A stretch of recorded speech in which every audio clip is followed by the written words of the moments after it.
Hi friends, Housefull 5 Sajid నడియాద్వాలా తానే కథ, screen play, dialogues కూడా ఇచ్చి తానే నిర్మించిన ఈ సినిమా ఎలా ఉందో ఇప్పుడు చూద్దాం. ఈ సినిమాకి తరుణ్ మన్సుఖాని దర్శకత్వం వహించారు. ఈ సినిమా కథ ఏంటో ఇప్పుడు చూద్దాం. ఓ పెద్ద షిప్ లో ఆ షిప్ ఓనర్ చనిపోయి అతని విల్లో జాలీ అనే తన ఫస్ట్ భార్య కొడుక్కి ఆస్తి మొత్తం రాసిచ్చేస్తాడు. ఆ జాలీ ఎవరో తెలుసుకునే లోపు ముగ్గురు తామే జాలీ అంటూ తమ పార్ట్నర్స్తో ఆ షిప్లోకి వస్తారు. అయితే అదే షిప్లో రాత్రిపూట ఆ షిప్ ఓనర్ పర్సనల్ డాక్టర్ని ఎవరో చంపేస్తారు. ఆ చంపినోడు ఎవరో తెలుసుకోవడం కోసం సినిమా అంతా జరుగుతూ ఉంటుంది. అస్సలు సెన్స్లెస్ సినిమా ఏదన్నా ఉంది అంటే నాకు తెలిసి ఇదే. ఈ సినిమా చేయడానికి యాక్టర్లు ఎలా ఒప్పుకున్నారో కూడా నాకు అర్థం కాదు. అక్షయ్ కుమార్ పాత్ర చాలా చండాలంగా ఉంటుంది.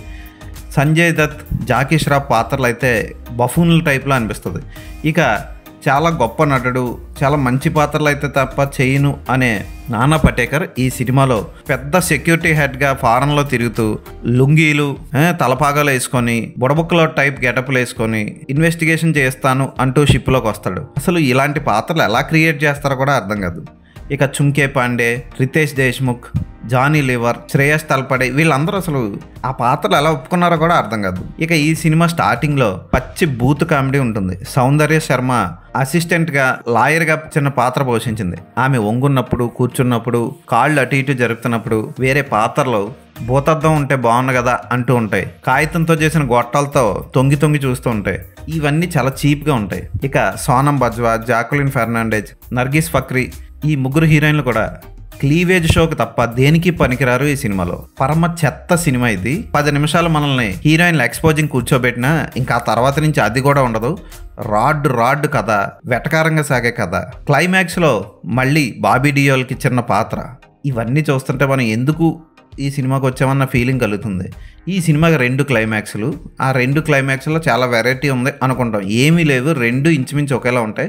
రెండిట్లోని కామన్గా అభిషేక్ బచ్చన్ విలన్ అవగా ఇంకొక పాత్రను మాత్రం మార్చారు. ఆ పాత్ర ఏంటన్నది మీరు మీ కర్మ కాలిపోతే చూస్తే చూడండి. పాటలు ఒక్కటి బాగోలేదు, రిచ్గా తీశారు కానీ ఒక్క పాట కూడా వినసొంపుగా లేదు. తరుణ్ మన్సుఖాని దోస్తానా సినిమా తీసి చాలా రోజులైంది, అయినా ఇంకా ఆ జ్ఞాపకాలు మర్చిపోక గే, లెస్బియన్ సీన్ లాంటివి కూడా ఈ సినిమాలో వాడారు అక్కడక్కడ.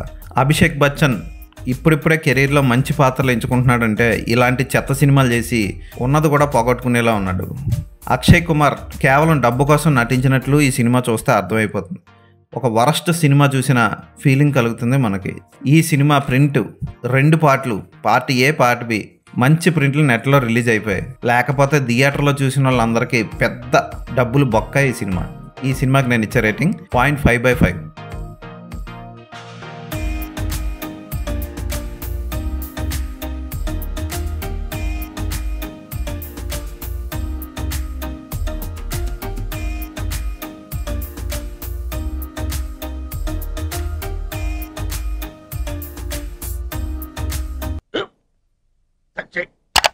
స్కూల్ బెంచ్ లాగా ఎంత గట్టిగా ఉందోరా?